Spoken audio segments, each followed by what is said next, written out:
Thank you for tuning in to the Practical Preservation Podcast. Please take a moment to visit our website, practicalpreservationservices.com, for additional information and tips to help you restore your historical home. If you've not done so, please subscribe to us on iTunes, Stitcher, or SoundCloud, and also like us on Facebook. Welcome to the Practical Preservation Podcast, hosted by Danielle and Jonathan Kepperling. Kepperling Preservation Services is a family-owned business based in Lancaster, Pennsylvania, dedicated to the preservation of our built architectural history for today's use as well as future generations. Our weekly podcast provides you with expert advice specific to the unique needs of renovating a historic home, educating by sharing our From the Trenches preservation knowledge and our guests' expertise, balancing modern needs while maintaining the historical significance, character, and beauty of your period home. Today on the Practical Preservation Podcast, we have Susan Dippre. Susan began her career in Colonial Williamsburg Gardens in April of 1980. Her first assignment as a gardener was at the Carter's Grove Plantation at its beautiful location on the James River. She assisted with the holiday decorations there and fell in love with the beauty and creativity. In 1990, she was promoted to foreman, responsible for the maintenance of the gardens and grounds at the Williamsburg Inn and Lodge and later Merchant Square. During this time, she renovated the rooftop garden at the DeWitt Wallace Museum. She became a supervisor in the historic area in 1995, inheriting the responsibility of decorating the whole area for the holidays. She, with the assistance of a dozen gardeners and half a dozen carpenters, were decorating well over 100 buildings in the historic area, Merchant Square, and the majority of the hotel holiday decorations, including all interior and the exterior trees and the front of the Williamsburg Inn, streets and parking lots for over 20 years. The favorite parts of her job were the demonstrations and workshops, also working with all the designers to create the beautiful and original designs that grace the many buildings throughout. Recently, she began a business so that she can continue the design process throughout the year. Thank you for joining us today, Susan. Thank you for inviting me. That's a very impressive resume, and I won't tell you how old I was in 1980. It's been a while. Yes. Lots of experience to share with us. I appreciate you coming on. How did you get started in creating the holiday decorations from natural materials and landscaping? I believe my natural materials affinity started with my childhood. My mother and my grandmother and aunt and uncles all decorated with natural materials. We were basically lived out in the country, and my grandparents went out and cut a cedar tree out of the pasture and brought it in, and that was the Christmas tree. And so it made sense to me that natural materials were used. And they were simple decorations. And then when I was working at Carter's Grove Plantation, helping with the Christmas decorations there, I kind of saw, the epitome of using the natural materials, how many things could be used and how they could be used together, and, just creative, inventive ways to use these materials. And I just absolutely was intrigued, and I anxiously waited for Christmas every year so I could help decorate at Carter's Grove. Oh, I'm sure. How far ahead did you have to start? I mean, how far ahead? Oh, I guess if you're using natural materials, that would make a difference. I was thinking you probably had to get started like months ahead with your planning. Well, later on, when I had the historic area, yes, I basically worked on Christmas all year. But when I was a young gardener at Carter's Grove, the lady that I helped, her name was Jody Peterson, and she worked for the Floral Services Department, and she did all the prep work. All we did was help her assemble and install all these beautiful things that she made for Carter's Grove Plantation. And it really is a page out of Colonial Williamsburg's history, because Carter's Grove has been sold and is now private property. So I really am thankful for the times I had there. It was a beautiful location and very inspiring. Okay, and had you always been interested in the historic, or was that just because you started working at Colonial Williamsburg and then you got, you had that education and introduction? Right. Again, back to my family. Growing up in Virginia, history was just part of growing up. Coming to Williamsburg, other historic sites, Monticello, Scotchtown, where Patrick Henry lived. That was part of my growing up. And so when I went to college, I had to decide between history and horticulture for a major. And I didn't want to teach history, so I decided if I went into horticulture, I could be outside and be working. So I ended up having a job that was a wonderful combination of both. And that's what I was thinking, the best of both worlds. Yeah. Okay. So you recently started your business. How did you get started? Well, I retired in July of 2017, and I just took that advice that they give about if you do the things you love, you never work a day. And so I just took all the things that I loved about my job at Colonial Williamsburg, and those things now are my business. And so I do everything from Christmas decorating, floral design workshops, to landscape design. To me, design is design, and it's all a function of design that I enjoy. So that's what I decided to make my business about. And taking the parts that you love makes sense when you're, rather than having to deal with all the things that, drove you crazy. Right. I don't have a staff. I loved my employees. I loved them a lot, but I don't have a staff. Right. I completely understand. I basically work on, projects that are always interesting, So, like I said, anything from landscape design to floral design, like weddings, events, and the workshops I really love because I love teaching people. And, of course, the holiday designs are the busiest time of year for me. I'll be starting soon and not stopping until Christmas. Okay, very good. So I understand that there's a common perception of colonial holiday decorations that's not historically accurate. Can you talk to me a little bit about that? What the differences are and what caused the change in how we, how we decorate? Yes. That's a question that we got over and over, and specifically at Colonial Williamsburg. What happened, and I don't have specific dates because I will never remember them, but what happened was back in the late 30s,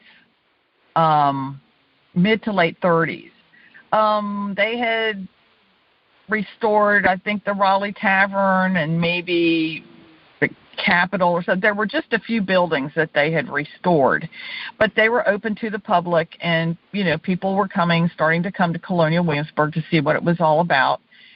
And they noticed that people were coming during the holidays, and that was something that they hadn't thought of. They hadn't considered that people would want Williamsburg to be a destination for holiday travel. So the president at the time, his name was Kenneth Chorley, he went to the Flower Lady, which they called her. Her name was Louise Fisher. And he said, we want to make the town welcoming to these people that are coming. So can you do some research and find out what we can do that, would be appropriate and, would make people feel special when they come? So Mrs. Fisher went to work, and she found prints and things, early references to basically greens. And they would be pine, holly, ivy, just greens that were sometimes hung on walls and sometimes hung on signs for shops and things. But yes. It wasn't pervasive like it is today, because back in the 18th century, the holiday season was strictly church. It was all about religion, and it was all about church. So the majority of things that you did in the 18th century were to go to dances, go to church, have dinners, and invite your friends, and you might decorate the table a little more elaborately, but you didn't really put anything on the outside of the house. So what I'm sure Mrs. Fisher went back and had a conversation with Mr. Chorley, and so the first years that they decorated, they used just plain green roping and green wreaths, just pine roping and pine wreaths. Now, I'm going to, they only had to decorate between Christmas and New Year's. Oh, so just like the 12 days of Christmas, pretty much, yeah. A week. And, of course, in Virginia, usually by the end of December, things have cooled down. It's a little more like a refrigerator. So they basically had to keep these greens going for a week. And that evolved not long into, I think the ladies that were working for her were getting kind of bored, and they wanted to jazz things up. So they started, went back, did some more research, and found reference to Luca della Robbia and Grinling Gibbons, who were actually sculptors, but would sculpt wreaths and what we call swags and things, which were clusters of fruit and greens and pods and things. And so they used those as a basis for adding fruit to the greens. Were they sculpting the fruit, or were they just using those as decorations, the sculptors? Well, the sculptors were sculpting the fruit. Okay. But they were sculpting it on things for decoration. Like, I think Grinling Gibbons sculpted in wood. Della Robbia actually worked in terracotta. So, and they were back in the 17th century. They really weren't 18th century, but that's what they based putting the fruit on. Yeah. And that's where the term Della Robbia wreath comes from. I did not know that. So they started putting fruit, and I think the first thing they put on was apples and, oranges and so forth. Now, they're still just decorating between Christmas and New Year's. So as time goes on, when I started decorating with friends that lived in the historic area, we were decorating, so 35, 40 years ago, we were decorating from mid-December to New Year's. So we were decorating basically for 2.5 weeks. And they were already having to look at, what the material was they were using. They used primarily fruit. And they started incorporating a few dried elements like yarrow and some dried pods and things like that, because when Duke of Gloucester Street runs east and west, so half of the street faces due south. And even in cool times, the sun will bake a lot of what sits on the south side doors. So they had to start experimenting with what was going to last and look good during those 2 weeks. And, of course, they took care of them consistently all the way through. They didn't just put them up and leave them. They checked on them daily and made sure they looked fresh. And so when I took over in 1995, they had decided to start the 1st of December. So I basically, my first year, was 4 weeks, the 4 weeks of December to New Year's. And so my predecessor, Libby Oliver, had gone through the first hanging. We called it the hanging of the street. So she had gone through the first hanging, and I had kind of shadowed her. So all the greens had gone up for the first week. And it just so happened that week in December ran about 90, 95 degrees. Oh, no. And full sun. So my first memories are of people calling me up going, why is the roping turning brown? And I would say, what if you put roping in an oven, what's it going to do? Right. Well, it'll turn brown. I said, well, we pretty much have an oven going on here. So I had to figure out a way to keep things going for a month. And so we started incorporating more dried materials, and some of the places were strictly dried materials that got a real southern hard exposure. And we also started relating the wreath to what the building did. So the kitchens would be decorated with cinnamon and oranges and spoons and cups and things, and the taverns would be decorated with pipes and, things like that. So we started using some of the products that were available to relate to what the building was used for. And that helped the designers kind of catch on to a theme and then work with that to help them design the decorations. And it was probably a year or two after I started that they wanted to have everything up by Thanksgiving. So that meant, like for this year, I could tell you the earliest that Thanksgiving ever falls is the 22nd of November, which is what it falls this year. When Thanksgiving is the 22nd of November, we would have an 8-week season. So 2 months. So I had to plan all the greens, make sure I had enough because we were constantly refreshing things. That's what I was going to ask you. Did you have to go back through then and start making, have enough to make new as it starts to? I had to have enough on hand, and we, of course, during the first part of the month, we changed things out more. As the month wore on and it got cooler, we generally, didn't have to change things out as much, but you had to keep up with it because my feelings were, if someone comes to Colonial Williamsburg for the Christmas decorations and that's the only day they're here, it should look as good on the first day as it looks on the last day, because that may be the only day they come to see the decorations, and they deserve to have the same experience as the people that were there on day one. So I pushed a lot to keep things nice. We would go out and check.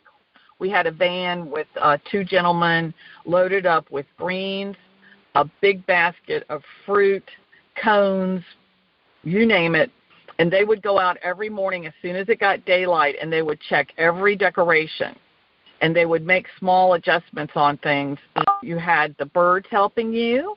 You had lots of squirrels helping you. And sometimes you had people helping you with the decorations. So they would have to replace things until they couldn't fix the decoration anymore. And then it would come down and come back to the shop, and the designer would redo it, and we'd send it back out. So it was a constant process. Oh, and I'm sure that makes it even busier. Yes. I mean, we were busy that time, and so that is why more dried materials have been used, because the season is just extended. Every few years it's changed, and it's usually extended. But back to the history of it. So in the 18th century, it was a religious holiday. And remember I told you they would decorate the tables pretty elaborately. They would use fruit on the tables. So I feel like the table decorations actually we kind of moved those outside, and just to dress things up to make it look natural and inviting. So I love food. So I think of having those beautiful table arrangements and then kind of translating them to the doorways and things like that. And that makes sense to me. And I'm thinking, like, so does the dried fruit or the dried materials that you're using, does that dissuade the squirrels and the other critters? Because I know I can't even put pumpkins on my front porch because the squirrels attack it. So exactly. Is that something that helps, or? The dried materials, they usually didn't bother. I could tell you that the squirrels definitely believe that the season is their smorgasbord season. I guess they're just fattening up before the hard winter. Yes. So their number one favorite fruit is apples, red, green, and then we use the little lady apple, which is a little small apple. It's a little crab apple. Loved those. Once the apples had been gone through, they would go to oranges, and they very rarely would get into a pomegranate. But, it all depended on the squirrel and the location. And right. We had hot spots. Opportunity. Oh, yeah. Well, there's the museum does a program on the Christmas decorations, and there's a picture of a squirrel that got so fat at this one location that, they have the picket fences everywhere. Oh, yeah. He got so fat, he looked like a little groundhog, and he couldn't squeeze through the fence anymore. His little butt was so big, he couldn't squeeze through the picket fence anymore. So they really took advantage of it. And where it was a really big problem, we started adding more of the dried red peppers into the designs. And so sometimes the designs would change because we basically had to keep it up there. And the more red peppers we used, we got less damage from the squirrels, but the birds didn't seem to be, they're not bothered by them. So it just all depended on the location. And I will tell you that the visitors love watching the birds eat the decorations, watching the squirrels eat the decorations. I don't know what the draw is about the humans. We usually ended up with human bite marks on things, which I just couldn't. I can't. And they weren't probably really, small child sized. Well, someone told me that they saw someone pick their toddler up, and they leaned over and bit an apple. Oh goodness! But the apple's been outside. Yeah, that's gross. How many people had the flu that touched it? I mean, I just can't imagine. But anyway, it happens. So you have all kinds of help. Right. Yeah. So you talked about the peppers and you've talked about the fruit. Are there any other typical natural decorations that you use or recommend? And I'm sure you use different from inside to outside. Oh, or do you use the same? We use hardier things, I think, on the outside. And we would use, of course, I can't think of anything now. We would buy dehydrated whole split oranges, dehydrated pomegranates, cotton. I would get cotton, and we would use quince slices that had been sliced and dried, all kinds of pine cones of the native trees, loblollies, white pine, and the large needle pine, which is a great big pine. And, oh my gosh, I had, rows and rows of containers of materials, and I can't remember hardly any of them now. But that's okay. The peppers, Japanese lanterns, trying to think.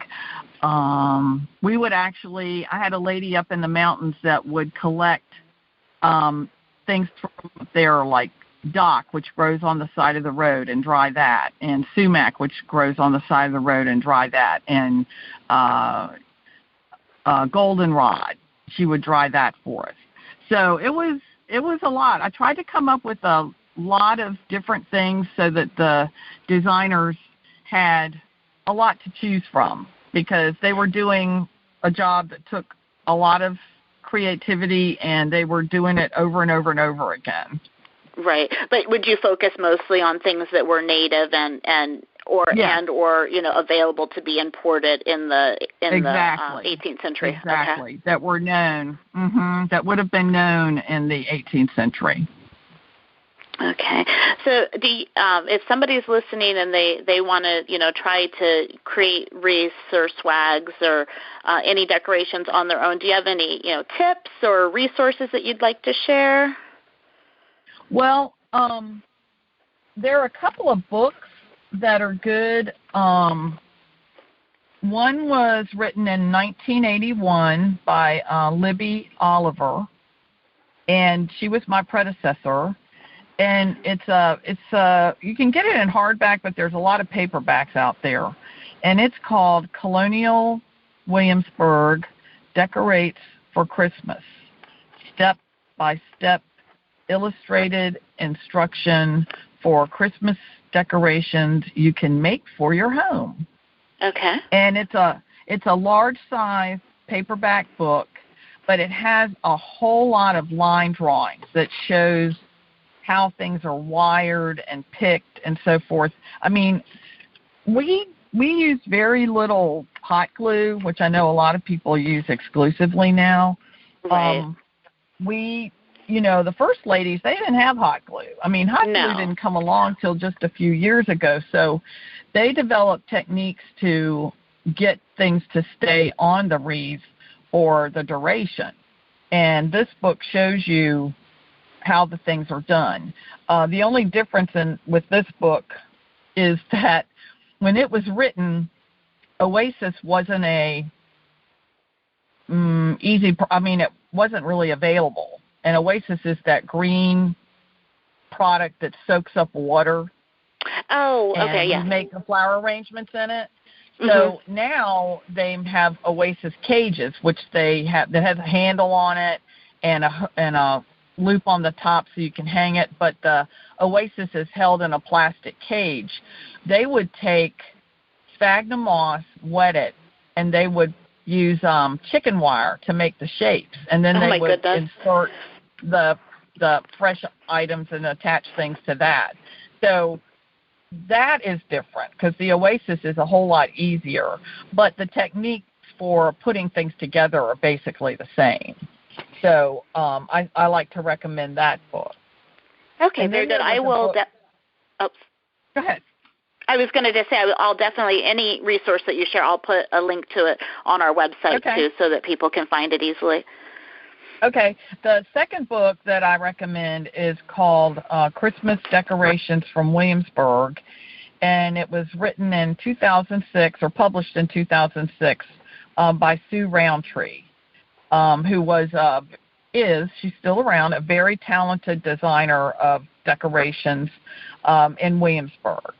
And that one has just a huge amount of color pictures of decorations that were done. So as far as ideas of combinations of things to put together, there's just a lot of photographs in that book that you could use as an inspiration for, maybe where you want to hang your decoration. Okay, very, very good. Thank you. I know that every time the things always look easier and then when I start to try to tackle it, halfway through, I'm like, oh, this wasn't as easy as I imagined. Yes, I will say, I do workshops on and demonstrations on putting the things together because nothing's like seeing it done. And I've had a demonstration in Washington last week, and I did a workshop over the weekend. But I've been accepted to the Farmers Market at Williamsburg, so I'm not going to have time to do demos and workshops anymore because we'll be turning out Colonial Williamsburg style decorated wreaths for sale at the Farmers Market, and that's going to take up my time from now till then. But I love doing the workshops. Maybe next year after I've gone through this farmers market thing, I will have it more figured out.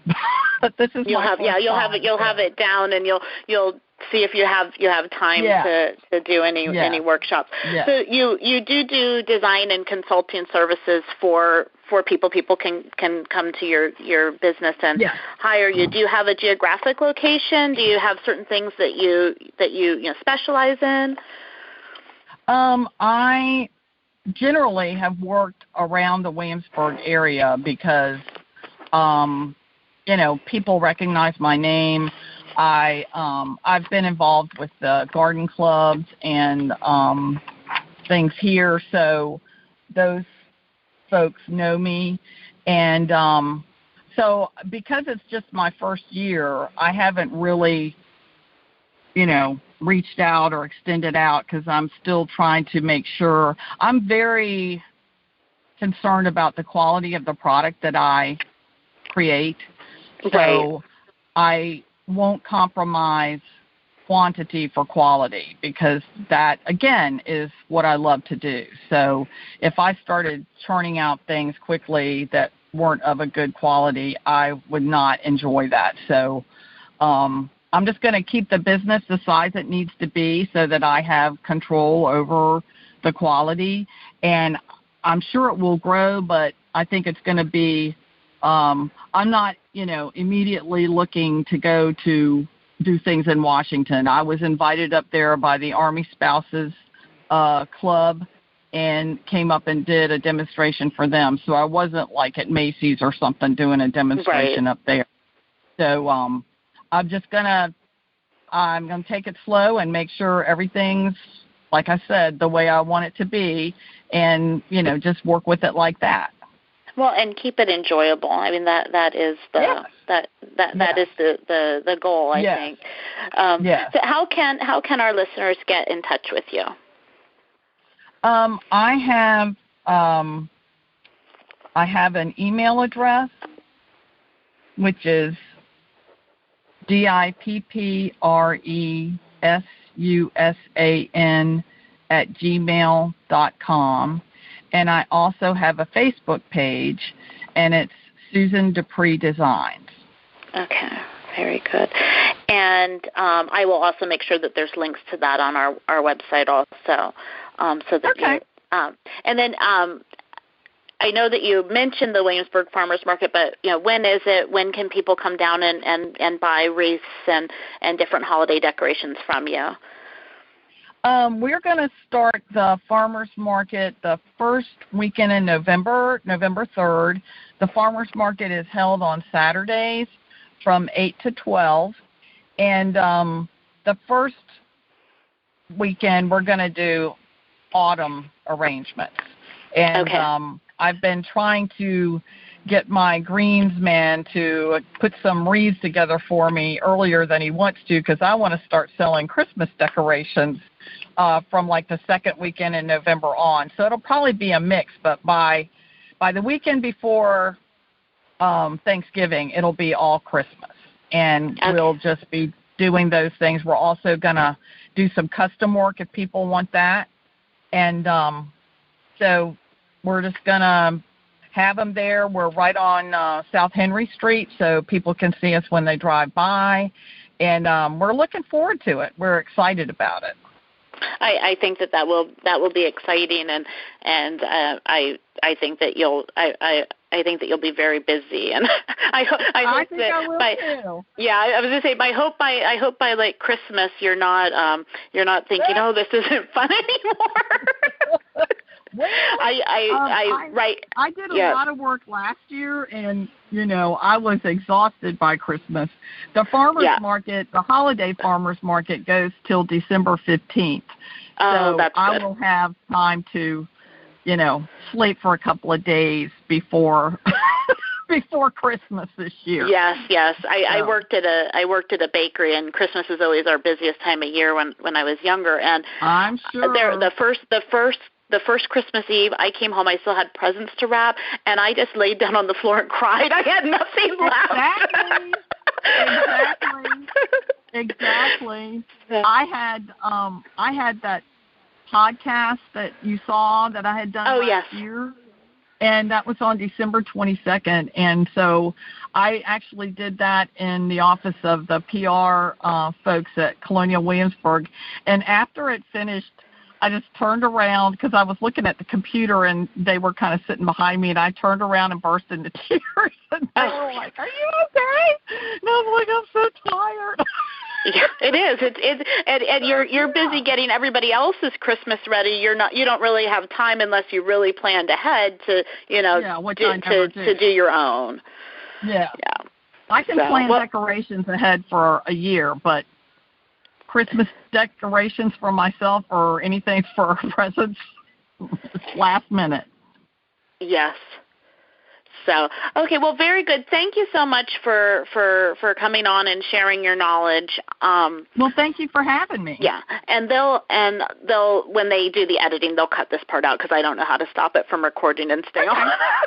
So, but when I have the file ready and the when I have the file ready and the transcript, I'll send it to you. You can use it for whatever you want. And then I'll promote it that week after Thanksgiving. Okay, well, thank you. I think that'll be perfect. Yes. Okay. Well, thank you very much. Have a good holiday season. Thank you, Danielle. You too. Yeah. Thanks for listening to the Practical Preservation Podcast. The resources discussed during this episode are on our website at practicalpreservationservices.com/podcast. If you received value from this episode and know someone else that will get value from it as well, please share it with them. Join us next week for another episode of the Practical Preservation Podcast. For more information on restoring your historic home, visit practicalpreservationservices.com.